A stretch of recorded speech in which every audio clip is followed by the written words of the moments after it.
Heureusement que vous êtes là. Il m'a frappé. Richard? Vous verriez votre tête. Non. Regan était connue pour mentir sans arrêt. Aujourd'hui pourtant, elle est venue porter plainte en affirmant avoir été agressée. Mais elle était incapable de décrire le visage de son agresseur. La police a consulté l'historique de son téléphone. Ils ont découvert que la veille au soir, elle avait pris un taxi jusqu'à Shipshead Bay. Mais lorsqu'on lui a parlé de cet endroit, elle a affirmé ne rien savoir. Qu'est-ce qu'on a?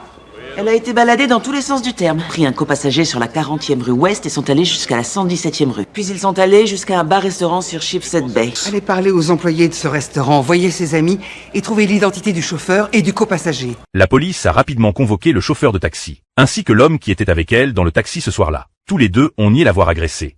Écoutez, elle était à l'ouest. J'ai fait ce qu'elle demandait. J'aurais mieux fait de refuser.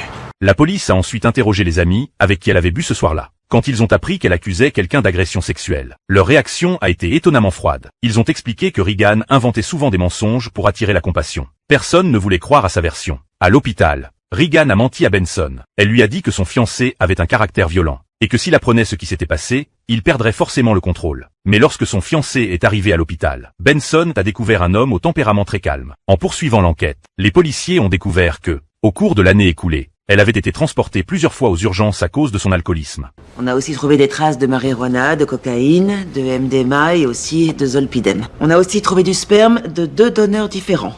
Aucun n'est celui du fiancé. Pour découvrir la vérité, la police a comparé l'ADN du chauffeur de taxi avec celui de l'homme qui était dans le taxi. Le résultat final a été extrêmement choquant. Capitaine, un des 2 spermes correspond à un ADN enregistré dans une base de données militaire. Nick ou Julius? Aucun des 2. C'est celui d'un homme qui s'appelle Dennis Callahan.